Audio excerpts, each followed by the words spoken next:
Hi there, I'm Lauren from IOTV, that's Information Online TV. I'm here with Terri Janke, one of our keynote speakers from the day. Terri, can you please tell me a little bit about yourself and your company? Thank you, Lauren. My name's Terri Janke. I'm a lawyer and I work in the arts. I specialise in intellectual property and commercial law, and the work that I do is working with Indigenous communities and people who are working with Indigenous communities to look at protection of Indigenous cultural and intellectual property. Thanks, Terri. And if there was one key takeaway message from your talk, it was a big talk, and there's a lot of information on Twitter about it, and also I presume we can go to your website as well to find more information. Excellent. So if there's one key takeaway message that you could summarise for our online viewers, what would that be?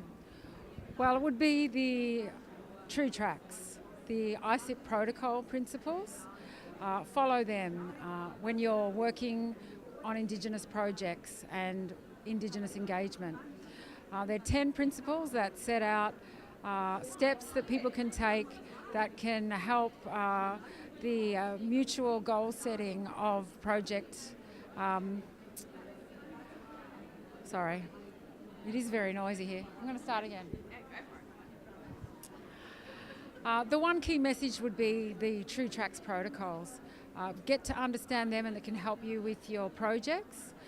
There is also good resources like the Aboriginal Torres Strait Islander Information Research Network protocols at CLearn. They all are very useful to help people working in libraries about cataloguing and dealing with Indigenous resources. Languages are the soul for Indigenous people.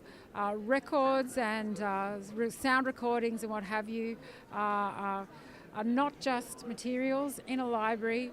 We need to remember that they're connected with living people, and consultation and bringing Indigenous people in for meaningful engagement will be a very good way to continue language revival and for the benefit of Indigenous Australians, but all Australians.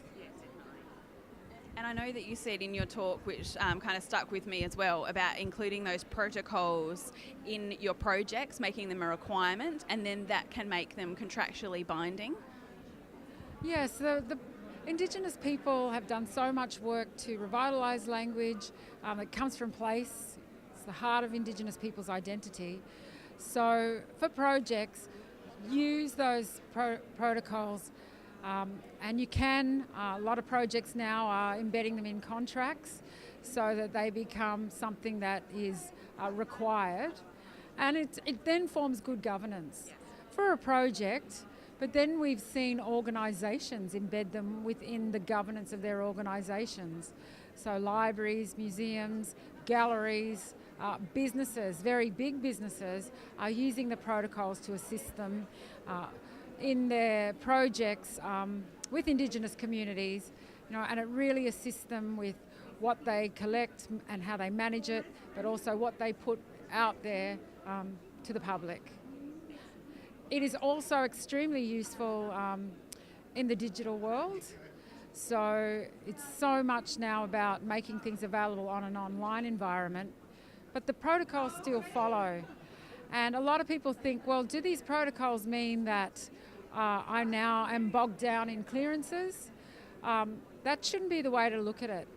Protocols will assist you identify what is the good bits that need to be put up. It's not just putting things up for the sake of putting it up. It is about putting things that are meaningful, connected to Indigenous people.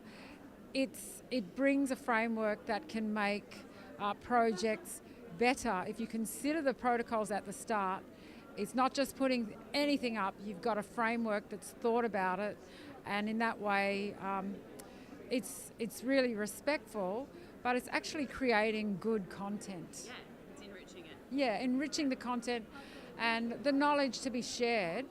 You think about languages. It is such an integral part. If you think about languages, it's so connected with the whole of culture. Language defines country, relationships with each other, with plants and animals, with objects and life practices. So it is really important to have that in your mind, those 10 steps, when you're working on projects, because it goes a long way to enabling this revitalisation of languages and culture. Thanks.